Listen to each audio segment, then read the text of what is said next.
wait. Let's see here. Who else? We're waiting. Carlos is here. We're waiting for Faisal, I guess. Susan's probably off today, right, George? Because of the religious holiday? Yes, today's religious holiday. She's off today. Okay. Yeah, I think it's Yom Kippur today. Okay. Yep. Yep, that's true. All right. So let's go through real quick where we're at and what I've been working on today. Oops, we don't need to do here. Let's see here if I can get this. Okay. So what I did, I was just going over this with Raju. I took the spreadsheet that he created yesterday and I inserted it in the Google Sheet, breaking it down by sprint. Each sprint has 2 weeks. I did modify the design area here, Melissa, so you'll need to take a look at that and tell us if that works, okay? And then, you know, I inserted a few other areas in here, which now we're going to have overlap. So when you take your new document, Raju, we're probably going to have to add some of these other things in here, like we did. I think I added testing in here. What else did I add?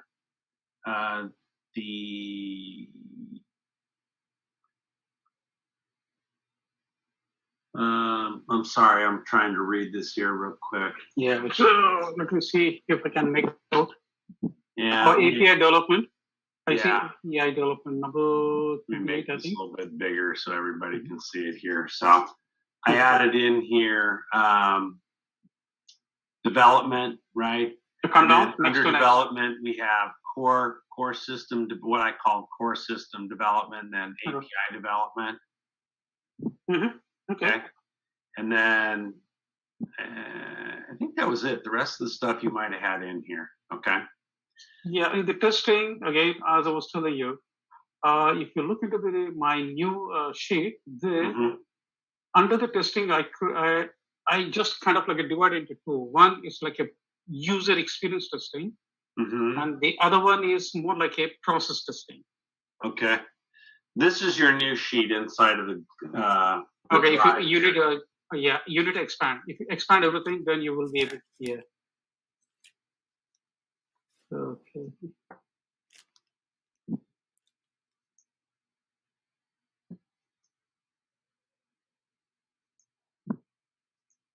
Is there a way just to expand it with like pushing one button? I don't know.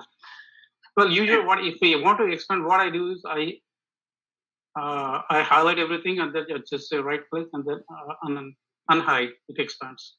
Okay. All right. Okay. Anyway, if you, one thing, if you look into number 16, the database, well, expanded. Oh yeah, that is expanded. Yeah, it's already expanded. Sorry. Yes, I have added like a database selection is not really a big thing, but still we need to put some thought process. I have a feeling that we can go with the simplest SQL, something like a MySQL, and then connections. You know, it's like a give or take 2-3 days. A connection, it's like you need to establish a connection with your UI portal as well as the public data wherever we are going to bring. It could be census data, AccuWeather, or wherever. And then once we get that, also we need to put in a little bit of time on the data analysis. Again, not really a big thing, but still, you know, you need to understand what, you know, as Susan was saying yesterday, we need to make sure that we don't get into the PII stuff. So that means if we are bringing the data, I mean, any human's data, it should be so generic that you should not be able to identify a person. So for that, you need to do a little bit of analysis. And again, once we get the data, also we have to do a little bit of data modeling as to, it is not going to be exhaustive one, but still we need to come up with some kind of data model. And then the subsets. When it says subsets, or for our POC, let us say, maybe we can take 1 or 2 use cases. Maybe one should be enough, just in case I have written 2 use cases. At least one for sure. And that use case is going to be what kind of subset we will be making out of the data you get out. And then that data we'll be putting into Filecoin. So that's the reason I have added the database. One. And then if you come all the way down, Okay. Yes, on the, where is it? Expand testing, between 67 and 70. Yeah, here, again, UI portal and data testing, it's more like a user-friendly testing. And the process testing is more like a functional testing. Though I have divided into those two. And looks like UI portal testing is really important because it is going to be how good and how really good it is going to be from the user perspective. That's where Melissa comes into the picture, and she'll be putting her thought process in doing. But we need to dedicate time for that. Okay. And of course, process testing is always there. You cannot really release unless and until you do your process test. All right. I'd like to ask George a quick question on this, if I may. George, do we need to get into this level of detail in this proposal submission? I think that getting into this level of detail will be a differentiating factor that'll play in our favor. Okay. So I think if you compare it to other proposals, this is going to be far more robust than what they're probably used to seeing. But I don't think that hurts us, particularly since it looks like we've already outlined many of these parts in the last call. So I would not try to unbake the cake. Okay, very good. All right, so Raju, what do you need from the rest of the team to finish building out this project plan? When you say project plan, you have to say yeah. This one? The schedule here. I think I do. I think I have everything. Okay. Just I need time. Okay. All right. Yeah. That's fair. Okay. So my ask will be, when you get this finished, put it into the other spreadsheet, or maybe it's easier just to transfer the other data into this one, right? I don't know. I'll let you pick and choose how you want to do that. Yeah. Right? What I will do is, first I will do on my local copy. I will download yours into my local copy. It is much faster working on the local copy. Okay. And then once I come to a certain level of maturity, then either I will shoot you the email or I will add another extra pages and I will put into the pages so that we don't lose the older one. At the same time, we'll have the newer one. Later, we can pick and choose whichever one we want. Okay. Very good. All right. This seems like it's under control. Now, here's the next thing that we need to work on. Actually, before I go there, is there anything else we need to talk about on the schedule side of things? I don't know. I was gonna maybe make sure that as we have the eye on this schedule, because I'm also gonna have our PR biz dev guy look at it, because there's also going to be actions that he needs to take. It doesn't need to necessarily be part of the submission in our description, but I think since we are always thinking about how something like this as MVP can turn into something commercialized, that it's worth noting where along the journey he's going to be he's going to be looking at stuff. So I just mentioned that for folks. I'm not suggesting an edit, but I just mentioned that. Okay. Is that something you're going to be doing before the submission tomorrow? Yes. So I have time set up with him tomorrow afternoon it's actually at 10:30. But I have trying to keep my day straight. I have time scheduled to go over this with him tomorrow at 10:30. So okay. Anything in the document as it stands at 10:30, I'll be going over with him for about 45 minutes. Very good. All right. Good. Anything else? Melissa, Caleb, Carlos? The only thing I saw was that I'll have deliverables at the end of sprint 1 and 2. I think there's just a star at 2. So just a small thing, but an That's update there. All right. Yep. But again, the testing, again, if you're the one who will be coming up with the test cases, then it encompasses the other. I don't know who's going to come up with the test cases, just in case. Oh man. Well, we really only have one testing case right now, right? At this particular moment. Actually, two. I have to say two. One is from the user perspective, and one from the proposal, and one from the process. Let's say. Okay, I can come up with the user perspective. Mm-hmm. All right. And from the process, because process happens to be more like a technical, I think technical people, maybe me and Faisal should come up with the test cases. That would be great. It's more like a techno-functional cases because, you need to understand the technical, only then you can write the test cases for the technical, the process. Now, here's one of the things I want to point out. The proposal, at least what I've seen from what they call an ideal submission, a proposal submission looks like, they don't talk anything about, they don't get into that kind of detail. Right. At all. Right. So I think it would be good to have this and know about it, because we're going to have to take it into consideration when we're building out our hours. But it's not something that we have to have documented in the proposal itself.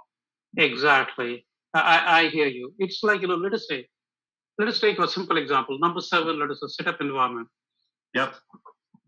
Well, at the higher, like a CEO and CIO, they don't need to worry what kind of ID you're using, Truffle or MetaMask and all this stuff. At the most, they may say, oh yeah, I want to see whether the setup environment is there or not. So that means, let us say from number 8 to number 15, we don't even need to show. It will be there as a backup, but we need to show only, maybe we have to hide it, and we don't need to show. Because we need to show only the one which is appropriate at that level. Again, at the same time, the rest of the things, it will be there, just in case if someone asks, okay, what is it based on this number? Oh yeah, we have our artifacts and these are the artifacts. So this is where we need to strike a balance. Which one we need to show, which one we need to hide. Maybe George can help us in coming up with what we don't need to delete, but we can hide it. Well, George was saying it might be to our benefit here to show them the entire project plan, and because that'll show the kind. I understand. Yes, he's saying yes, but what I'm saying, we will hide it, and they should be able to unhide it. Yes, I mean, if I may add a little bit of perspective in terms of proposals, in my experience, it really depends on how hectic the people is when they're reviewing proposals. Sometimes it is better to have it simplified, because usually people are looking at timeline, deadline, and price, and they're trying to make sure the people that's proposing the project have a clear scope. And maybe sometimes having a lot of details within the proposal kind of not necessarily helping. So it will be from the person that's like presenting the proposal to kind of have a feeling of the audience. Right, you're very right. Yeah, how the audience is, what the time factor, and how we have to. Yeah, sometimes it is tricky, right? You know. Very tricky. I would rather. So I definitely hear that input, and I think that we are in a better position to have additional thoughts documented. Cool. If and I've had this happen a couple times, if upon review of the submission they have an outline question, or they say, could you send us some additional material, and we already have it at the ready, and it shows that this is a thought that we've pulled on, but that we were conscious not to drown them to drown them in 50 pages. So I agree that's a good perspective. Yep. I agree. Cool. Thank you. So just to have right. So we should have as much details as we can, but we should hide it, and then if they're asking for more info, then we display. Then we can expand it. Or actually, maybe we just make the spreadsheet as a separate submission. Can we do that, George? Like it's an attachment to the proposal instead of embedding it in the proposal?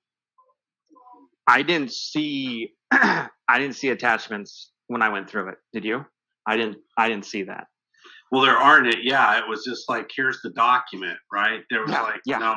So that's why I was asking the question, is it what possible? I would say is maybe in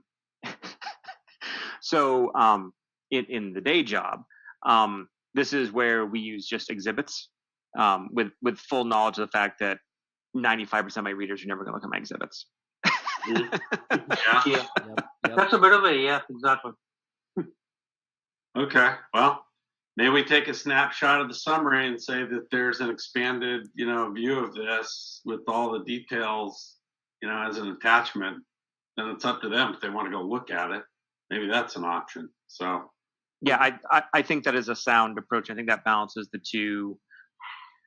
I think that balances the 2 points of feedback, which is we want to make sure that when they read the summary, that they understand our vision, and that as they're going through the rest of the materials, if they're engaged or intrigued or feel like they need to know more, they can go, oh yeah, there's an exhibit A, B, and C that they can go look at. But otherwise, they don't necessarily have to go over there. Yep. George, quick question: Do we have, just curious, do we have any insight in terms of who are we competed with? Like, is it other companies? Like, just curious. So we do not know who else is submitting right now. I do know at least one of the reviewers, but I haven't I haven't broached his trust to tell me if how many other people have submitted. Got it. In terms of how we're positioned, I mentioned on a previous call, but I'll mention it because it probably bears repeating, is health trends and the effort that Susan has spearheaded.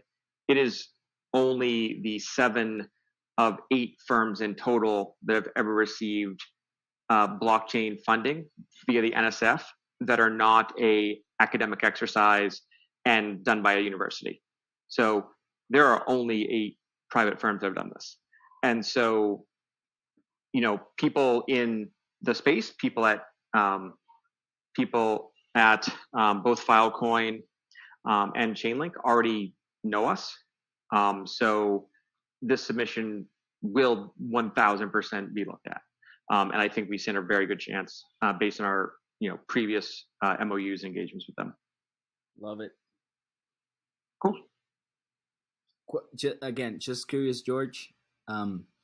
Any way we could have your contact from like the reviewer person, to maybe send us some proposals that were accepted, so maybe we could take a look at the structure of it. Just curious again. Yeah, I can reach out. I'm just trying to walk a line. Sure. I'm just trying to walk a line with him. I want him in good conscience to be able to say, yeah, let's go with this one, guys. Without without running to the other stuff. I just wish we had some insight into the reviewers, so that Raju can, the more information we can have about them, the more we can pretty much make the communication of and the structure of the proposal basically for them. That's how I've closed deals in the past. Yeah. Carlos, to address your question specifically, there was a sample of what they called an ideal proposal submission Cool. that they did provide on their foundation website. And I posted a link for that into one of the documents. It's in the G drive. Okay.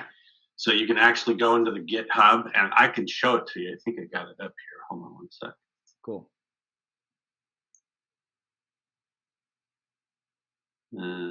Where's GitHub? There it is. So I can send you the link, or let me put it actually in the.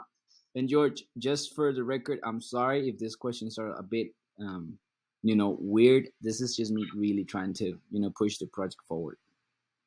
Yeah. No. I don't think it's not weird at all. I had a conversation with with Jim a few days ago about you know, some of the intricacies of the relationships, but you know, we've had an MOU in place with Chainlink for a while now for development and support of our product in a related, you know, avenue as it relates to the NSF grant work, which this is obviously another pathway, you know, to support that, but also standalone. And on the Filecoin side, you know, I have a personal friend who's in the foundation, so I'm trying to navigate that without, you know, hurting anybody. So Of course. Thanks. So, and by the way, Carlos, you don't have to apologize. These are all legitimate questions to be asking in a commercial sense, right? Like, Yep. Heck, if I was running a sales organization, I'd be asking these same questions when we're doing our RFP proposal response reviews, right? These are great questions. So, don't hesitate to ask them. It's just showing prudence and thoughtfulness in what we're trying to accomplish here. All right. Yeah. Okay, so I put the link to this document that I'm sharing with you right now. This is in their GitHub. This is what they called an ideal response. And when you go through it, you will notice it's kind of to the point, right? There's not a lot of fluff in here. Now they scrub some of this to, you know, protect people's names, I guess. But at the end of the day, it's pretty much to the point. So what I did in the document that I created, and it's also in the drive, I used this format and then started writing all the pros, and I'm collecting information from people on one of my teams that's helping me write this stuff. All right. So you will notice that our document is formatted pretty similar to this here. Yeah. Okay. Yeah. Now, George, you and I are going to have to go through this, right? Like, you know this way better than I do, and it's me and another person that is pulling together the wording in here. So I will need you to read through this and tell me if it's on mark or not. Yep. Right. Yep. So, And our marketing guy and our biz dev guy, like I said, the three of us are having that call tomorrow morning, and you know, if we're going to be, I mean, we're not going to be hacking, but we're going to be, you know, editing and working hard to put it in a good form. So. Good. All right. This is an area that we need to get built out tonight, right? We have to have this pretty well scrubbed. So Raju, you've done a great job of pulling together that project plan. We need to get the hours pretty much sized up. Now, what I've done so far is I've taken the information that Melissa provided and Faisal provided yesterday. Carlos, I forgot, either I didn't write it down or I forgot what you shared with me about the project manager role. How many hours per week do you think you're going to need in each of these weeks? Is that something that you want to give us now, or you want to go back and insert later? No, definitely, Jim, and everybody. Definitely, I would say to bring the PM full time as well. Okay. In my perspective, if we really wanted to build this out successfully based on the requirements that we are setting and creating, if the expectation is to deliver this project within this deadline, for sure, even if I'm not the PM for this project, I would still say bring a PM full time. All right.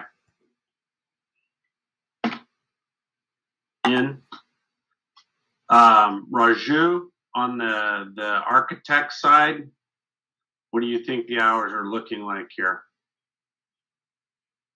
Keeping in mind that some of these things were even talked about yesterday. I don't think you were on the call still, Raju. Like Faisal said yesterday with the data architect and the API goes, those got to be full time for about at least 4 weeks to build it out, and then it's part time after that. And so I inserted that and then added extra hours at the end for, like, you know, full unit testing or you know, full end-to-end testing, that kind of stuff. So how would you build out the hours as you see it right now for the blockchain architect on here? Yeah. Well, again, pretty much like a first foot, like a 2 sprints. It should be your full time. I hate to say, but it's a full time for first 2 sprints. Yeah. And yeah, 2 sprints. I said, yeah, 2 sprints. 2 sprints. Okay, my bad. My bad. All right, there we go. Yeah. And then next is going to be like a 2 days a week around 16, say 16 for the rest of the period. All right. Do you want to ramp it up a little bit toward the end as we get into end-to-end testing and that kind of stuff, or do you want to? Actually, at the end we need to have it's like at the end it's really important because when you're going on to the production, that is where you can come up with the hiccups. So in order to compensate, maybe in the first sprint instead of 40, it's all number games, right? Yeah. You can make it, let's say, first 2 sprints, 32 each. 32? Okay. Mm-hmm.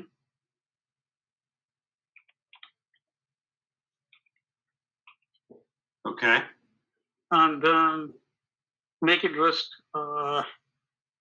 16, all rest 16. All. Okay. And then in sprints 5 and 6? 5 and 6, all 16. It is like this, let us say.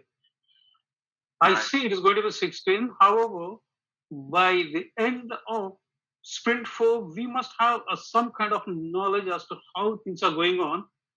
If it is, let us say, if we have a confidence level of 80 and above, then we can reduce to 8 hours a week. But still, let's keep 16. Okay. You want to keep 16 hours in each week for sprint 6? Yeah. All right. Okay. And then on the tester, this is going to have to be a role that we add to it, add to the team. So we are adding 2 testers now. 2 testers? All right. Well, it's like okay, let me put it like the same tester can do both the jobs. The only thing is, actually, the same tester. Yeah, because normally testers, that's going to be heavy on the back end, but most of that work is going to be at the beginning of each sprint for the work that was done in the previous sprint, right? Yeah, first 2 sprints, let us say, first sprint, you really don't need it. It's 0. Well, I want to put a little time in there just as a buffer. Okay. Guys, even Jim, for the 3rd week, maybe 8. Sorry, guys. Just a comment. I was suggesting the PM full time because I was assuming that it was expected that the PM was doing some user testing. So Raju, if you're bringing a tester, then we could definitely bring the PM part time. Okay, all right. So would you say then, Caleb, what would the numbers go down to if we're having the tester? You want to make, what would the hours be then? Is that for Carlos? Carlos, yeah. Sorry, Jim, I lost you. The hours for the tester? Yeah, what are the hours going to be then in each one of the sprints if we actually have a tester involved? Oh, part-time. Now, by the way, maybe the project manager is doing the testing, but I want to allocate these hours to each one of the roles, right? How those hours are allocated amongst this group may shift around. Yes. But I want to have it by role. Do you agree with that, Carlos? Sure. And I mean, in that case, just for the sake of simplicity, because I usually, in my experience, I'm used to see either a part-time involvement or a full-time involvement. Since Raju is bringing testers, then I would say let's just bring the PM part-time. Okay, let's do that. So what would part-time be in this case then? How many hours or how many days a week? I'd say 20 a week. Okay. Well, I'll go 24, so that's, was it 2? On a daily basis, yeah. 16, 3 days a week. Yeah, it'd be 3 days a week. Or do you want 2.5? I guess I could make it 20 hours. Okay.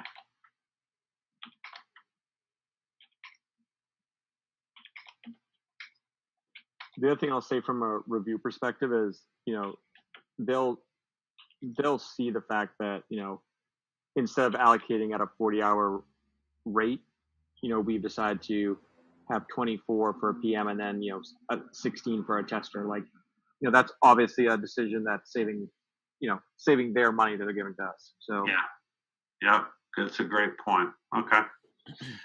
And so, for UI, what I feel is for UI design, I have a feeling even for Sprint 5, we will be working heavily. Well, Melissa, I took some liberties at the end of this, right? I put in there the first 4 weeks in there at 24 hours. For Sprint 5, I would rather go with 16 each. Yeah, Melissa? That's probably going to be when it's the heaviest on testing and QA. Okay. End of Sprint 5 and then Sprint 6, the end of Sprint 6 should be, when we're really just finalizing stuff. Mm-hmm. So I could see bumping it up, bringing that from the end of Sprint 5 as well. Okay. But to how many hours? You could bump it up to 16, and then it could flex depending just about how far along and how ready they are. The reason I'm saying, Melissa, it's like, we have 2 milestones in that area. That means we will be doing a rigorous work. The 4th and 5th milestones. So that reason I'm saying, 8 hours may not be sufficient. For Sprint 5, both I'd rather go with 16. Okay. What about, so I'm sorry, Raju, you were thinking of the second half of Sprint 4, that should be more hours? I think this should be enough. Like, it's somewhere in the middle, yes, it can be a little lenient, but for the Sprint 5, it will keep increasing, and then even for Sprint 6, yes, we need 24. Okay. Yeah, I think that's good. All right. Melissa, are you good with the 16 hours in the second half of Sprint 6, or do you want that at 24 as well? I would probably, realistically, how these things normally go, I would probably switch them. So put 16 at the beginning and then 24 at the end. Okay. All right. And then on the tester side, we have 8, 8, and 8. And then what do we? We make it 16 from there. 16 all the way across. Up to Sprint 5. Up to end of Sprint 5.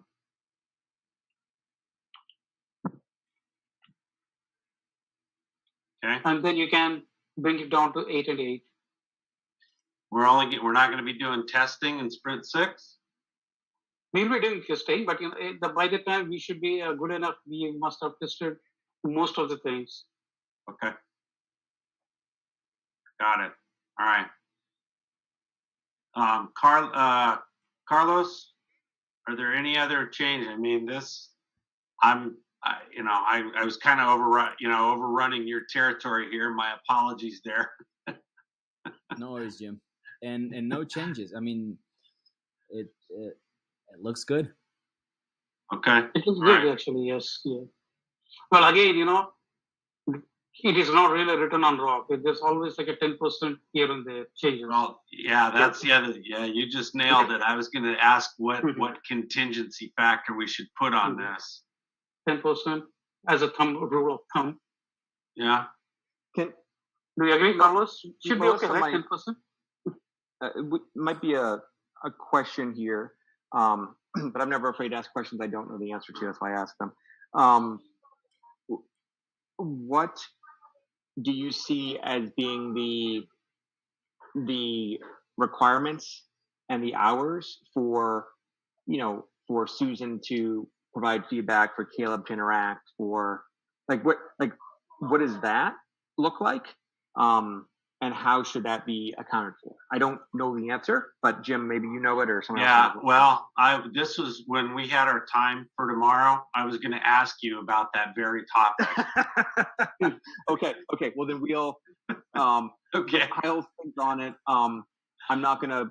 I know it's after sundown, but I'm not going to bother Susan today. But I'll also get her, her feedback too. But yeah, that's something that we probably should think about too. So thanks. Yeah. All right. Did Carlos? Did you have a feeling for that? I mean, as a PM, did you have a feeling for that? Yeah, I mean, the way I've seen my mentors and the way I'm used to do it is just we grab the total hours per role and we just add 10%, 12%, 15%. We just kind of keep it simple, but that's because the proposals I've been involved in, like people are not really worried about how, like, we're not competing for cheap, if you know what I mean. So I'm not sure if we do that here, we would be, I don't know, reducing our chances. Yeah. Okay. Just being real. Yeah, I don't know the answer. That's why I was asking. Yeah. Yep. It's, when you have management, I'll call it management or oversight in these type of things, you usually have a 10% factor in my experience. And, Raju, you come out of Accenture, so you probably have a perspective on this as well, right? Yeah. There's usually a 10 to 15. Actually, it could be a 10 to 20% contingency. Sometimes that's like a 15%, yes. But again, most of the time, 8 to 10%. Yeah, that's normal. And which I'm going to come back to this question. Do we feel that the risk in this project constitutes a normal contingency factor? Okay.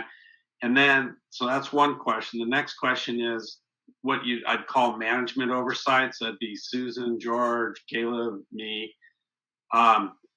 That's usually 10% of the overall as well for reviewing content, being involved in demos, having discussions with the foundation, because we're not going to do this in a vacuum, right? My expectation is we're meeting with them on a regular basis, typically at the end of every sprint, doing a demo to them for each of the deliverables that was created in the previous sprint. That way, there's no surprises at the end of this thing when it gets delivered.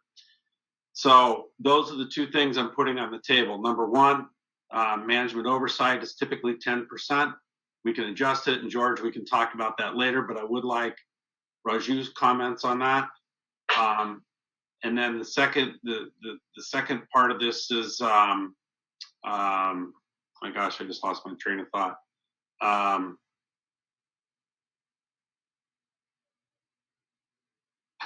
I just lost my train of thought. I got too many things going on in my head. So, Raju, do you think management oversight is 10% is a good factor there? Yes. Okay. Oh, I remember what it was. So, George, from your perspective, is the foundation going to be expecting us to do demos for them on a regular basis during this project, or are we just going to deliver this at the end and say, here you go? How does this work? In our project plan, we could talk about a demo after certain sprints. I don't think that's out of line at all. Okay. I don't know if that's their typical format, because this Filecoin Chainlink partnership for this is new, so I don't know. But I think putting in a expectation of demo presentation after a certain sprint or a certain milestone that we'd all agree to would make sense to me. Carlos or Caleb, do you think that makes sense too? Yeah, George and Jim and Raju, to everybody. My bad. Yes, definitely. And I'm a big. I always push for demos at the end of every sprint. Like it allows the PM to connect with everybody, make sure everybody feels seen and heard, We get everybody's feedback. We put it on a document. We share it with everybody. So it makes everybody feel involved, and it usually, in my experience, makes the project go smoother. Yep. I agree. Okay, I like that. Yeah, I think it'd be great then. So the idea now is like, as we look at the sprints, after which sprints do demos make sense?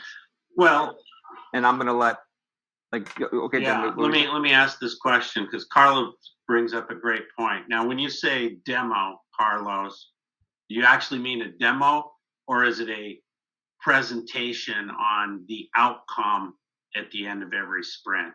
So in other words, sometimes it'll be a demo because you have something demo. Other times it may be a presentation on what was accomplished, but you're providing them with some insight into what each of what the deliverables are at the end of each sprint. Yep, definitely. And also just straight up communication and insight into, for instance, if we were late and we couldn't deliver something, I get a chance to talk to them and explain them.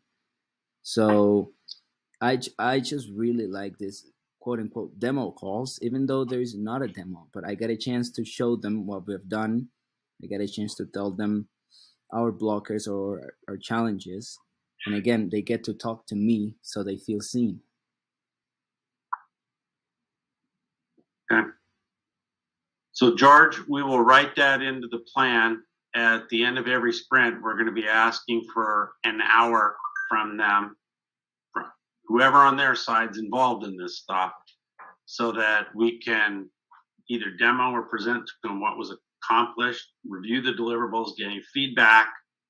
If there are changes that need to be made, we put it into the technical backlog and make adjustments in the future deliverables in each of the sprints. Okay, and the whole purpose behind that is to avoid any surprises at the end of this project when we put a bow around it and say, here you go.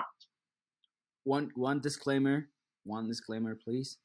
George, if this goes against their company culture, or because I don't know like who's on the other side, if they don't like demos because they think it's a waste of time, then we don't need to do the demos. Like, if there's a ways for us to communicate in the proposal that if they think that there's value in the demos, we will be more than happy to jump on a call and show them what we've accomplished. Maybe it's something along the lines of,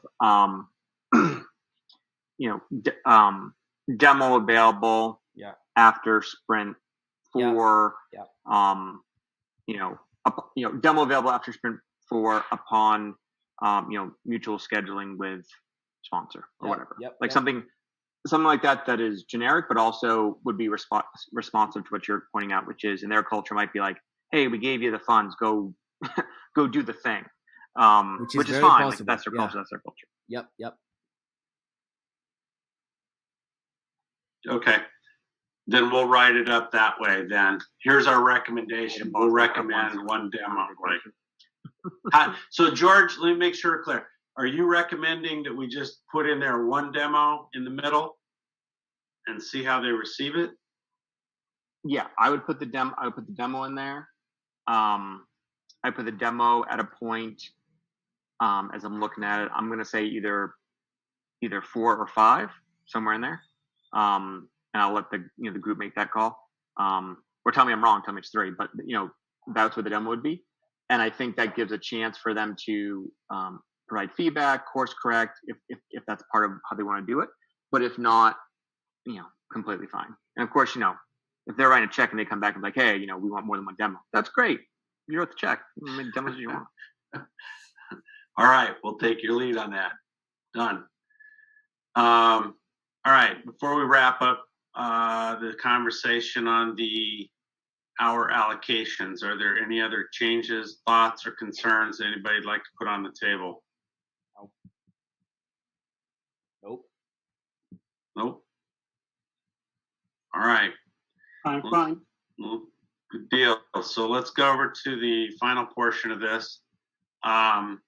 We need to build out the deliverables by sprint. This is something that was specifically called out in the proposal, right? In that proposal outline that I showed you, or the proposal template. Yeah. So we need to be able to at least provide high level, and I emphasize high level, deliverables and in these different boxes, because this stuff is going to get inserted into the document.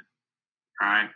Now, I will put on the table right now that I'm going to write language in here saying that these are proposed deliverables. They can change for a number of different reasons, right? Mm-hmm.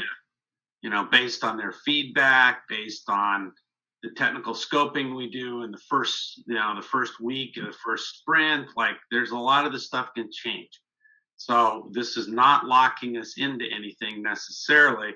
We're just trying to provide them with enough information to get comfortable with the fact that we know what we're doing to pull this off. So, having said that, I don't know if we want to spend the time on this call talking about the deliverables inside of each one of the sprints, or if everybody would like, as Melissa has done, to insert the deliverables for her components. She went through and put her deliverables in the various sprints in here. Raju, is that something that you can do for? Yeah, I will do that. Yeah. Okay. Before I go to sleep, I will finish this and I will send it back. That would be super awesome. Okay. Are you going to need assistance from Faisal on this, or do you think you have a good enough handle that you could do it on your own? I think I have good information. I think I'm fine. All right. And Carlos, is there anything else in here, in regards to the deliverables and the sprints that we need to be thinking about adding that would be important details? I'll take a look at it tonight and I'll add whatever I consider we should add. Then everybody can take a look. Okay. All right. So just to recap, Raju, you're going to replace a recap or the action items here. You're going to replace this version with the new one that you built out, right? Mm-hmm. Yes. Okay.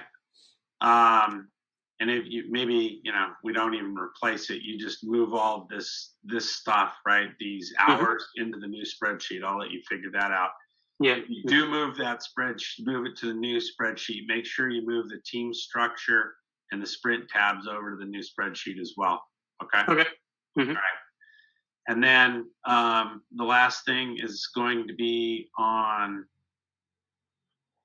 the Raju. You're going to go through and put high-level deliverables for each sprint into these various boxes. Okay, good. There is one other thing that I need to talk about before we move on to that. Any other thoughts, questions, or concerns on what we've discussed so far? Yeah, I do have one question. Maybe George can answer this. What help trade is looking, let's say, if you go with the numbers, we have, can you go back to the task per server, the other worksheet? Yep. So we are getting around like a 1400 hours. I'm just trying to see, do you think it is a kind of like acceptable from health trade's point of view? I mean, I know it's a very generic question, but still, I'm trying to see if we can gauge what exactly would health trends will be looking into. And is it going to go, wow, it's a really big number, or it's going to go, yeah, okay, doable, or something like that. Or we are pretty much on the ballpark.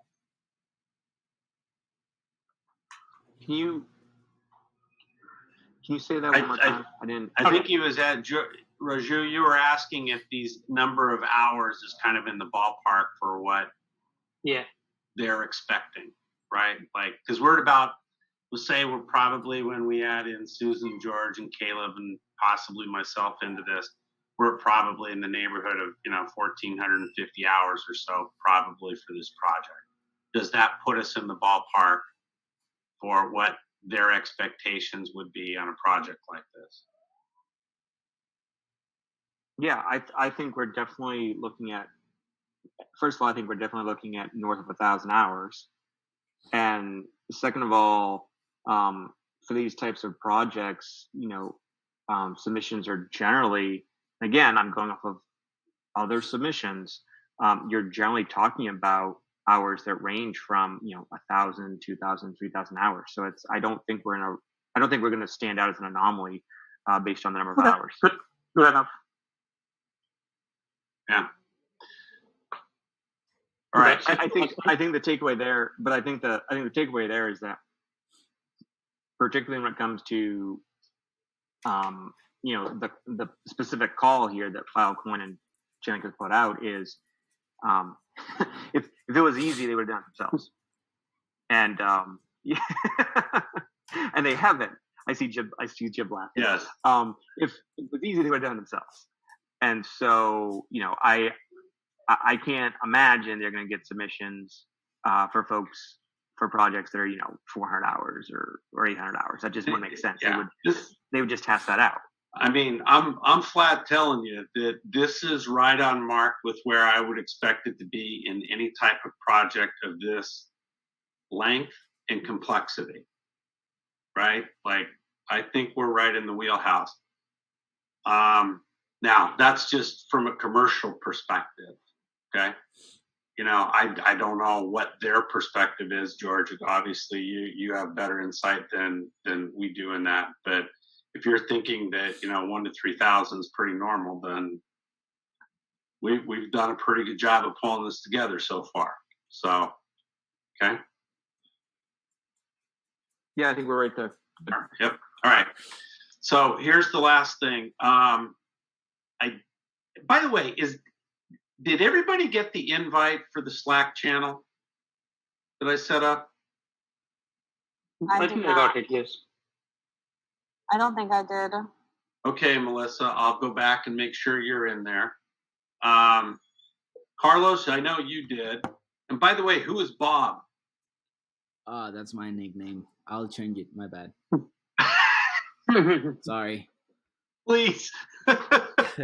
Your nickname is Bob. All right, that's a good one. Well, you'll have to give me the story on that one. It's a short one. It's a short one. My second name it's Robert. So Dad it's been calling me Bob since I'm like 5. Okay. All right, that's cool. All right.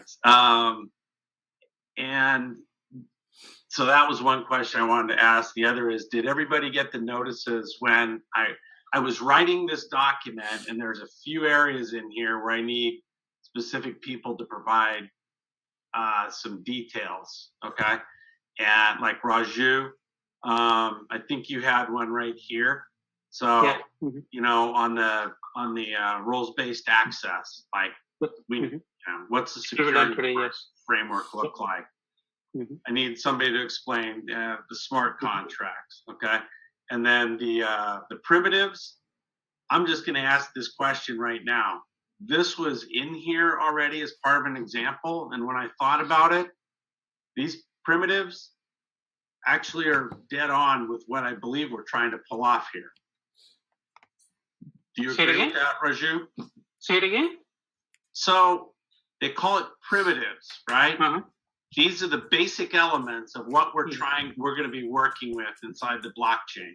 Right. We got files, documents. I think we're using NFTs on this, are we? Nope. No? Well, it's like each file is a unique. So in that way, you can call it as an NFT. Yeah. Okay. So do I just call it tokenized? Let us say you're putting some document, and that document, you cannot clone it, and so it is NFT. So you're right. You don't want to call it an NFT, I don't think. But a tokenized metadata, that's accurate. And then off-chain data sources, which is another component. Because we were supposed to be building this considering both on-chain and off-chain data sources. Is there any that I'm missing? Or let us say files and documents, files and documents are pretty much the same. Only thing is anchoring is like a files and documents could be one, and then next one will be how to identify uniquely. That could I don't know how to differentiate between files and documents. They are one and the same. Well, some of them could be files. It doesn't matter whether it's a file or document. Again, at the end of the day, it is a contract. Okay. So do we just take documents out of here? Yeah. Okay. But one thing we need to add is you need to identify uniquely.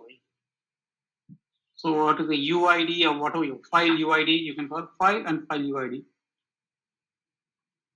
UID. Okay. How do I explain that? Just how to explain? Let us say you have a file.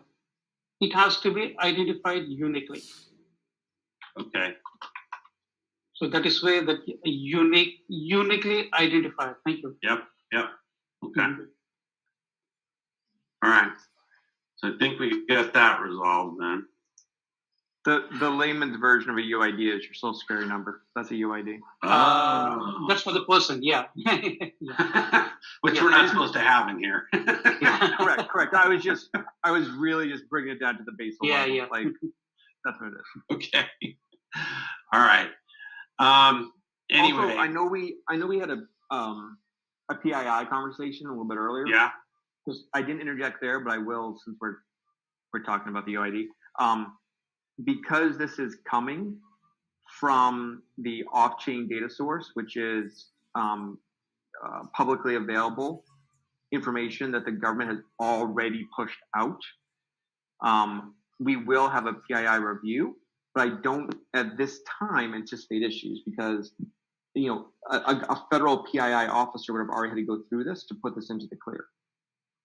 Okay. So what we're doing is we're looking at it again for our own liability, of course. I know, but I don't anticipate an issue. But again, we're looking at for our own liability. Yes. So you're right. George, should I insert a note in here that, given the fact that we're dealing with census data, that we will have done a PII review on this, and do not intend to, have any type of data like that in the system? Right. We do not. Yes, I think that as 2 senses makes sense. Right. Where, yes, we see the value of this information as it relates to health by bringing census data onto chain. I think that in terms of PII risk, we've identified that our PII risk should be minimal, but we should still have our review for liability's sake. The reason we view it as minimal is that a PII officer with census would have already committed to their own review of any data that we are now calling on from them.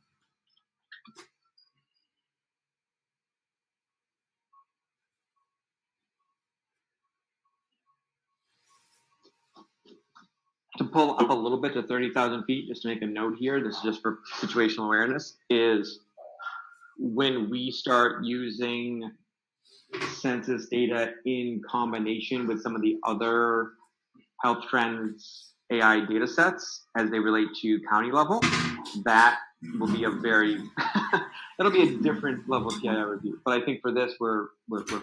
So, over.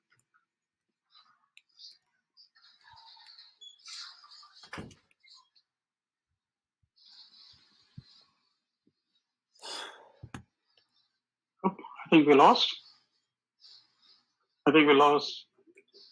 Jim. Oh, we did, didn't we? Yes. Meeting over? Almost.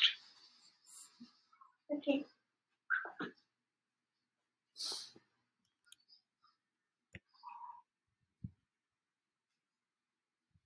Hey, Raju, just taking this opportunity to thank you for putting together that timeline. It was a very good job, man. Yeah. Thank you, buddy. Yeah, it looks fantastic.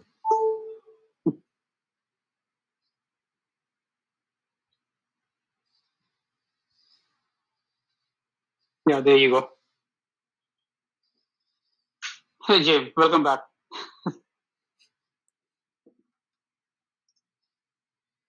My internet went out. Mhm. All right. I apologize for the disruption.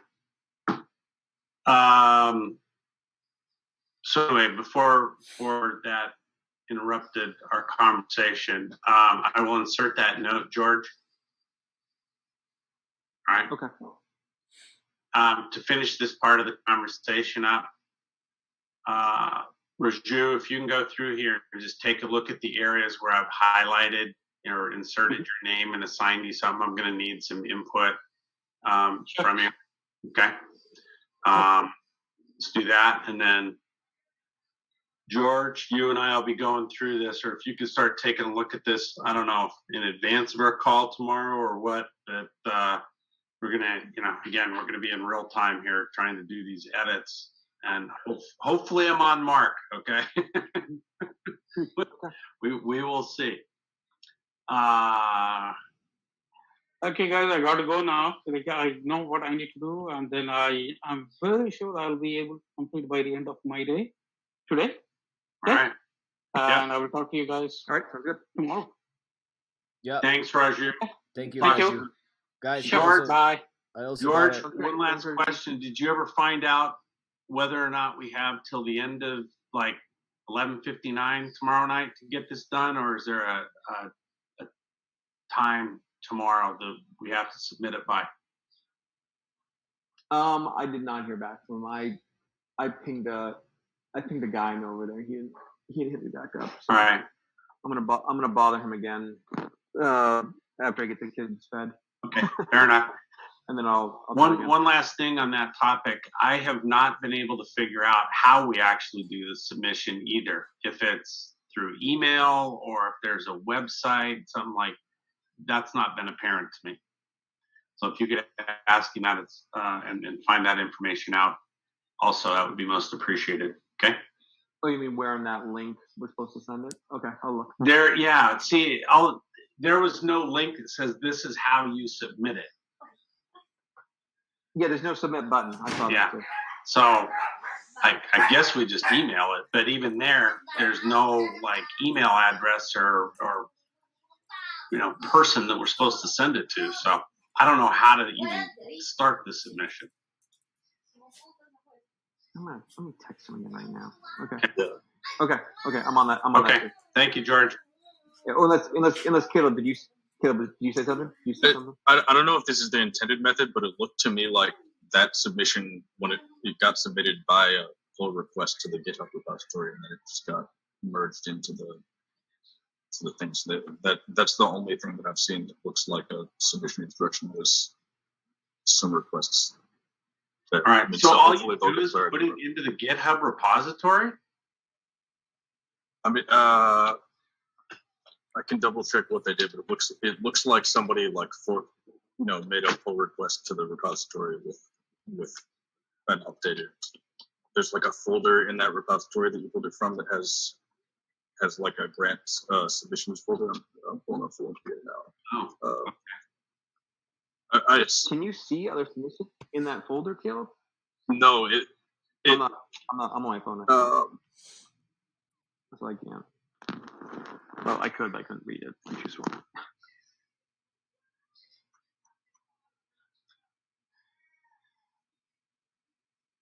No, oh yeah, actually you can. So we can see other people. They're in the RFPs folder. It looks like. Really? Highlight them apples, Jim. We can see other people's submissions. Wow. Okay, that's cool. Are there you can see the other submissions in there? I think these are not all for the same, like this is like a repository for multiple grant programs that they have. And so these are not the same, like there's no projects in them. Just scrolling through. Yeah, I mean. Wow. All right. Then I'll go back and read all of it tonight. Huh? Yeah. I think I maybe just gave wrong information. These are actually, I think, templates for a bunch of different grant proposals. There are no actual other articles. All right. So then, yeah, George, if you could just clarify how the submission is done, and if we need to send it to somebody through email, who? Yeah, I'm texting him right now. Okay. All right. That's it. Melissa, Okay. Carlos, thank you. Thank you, everybody. Thank Parting you. shots, anybody? Thanks, everybody. I think we're good, George. All right, awesome. All right. Have a good evening.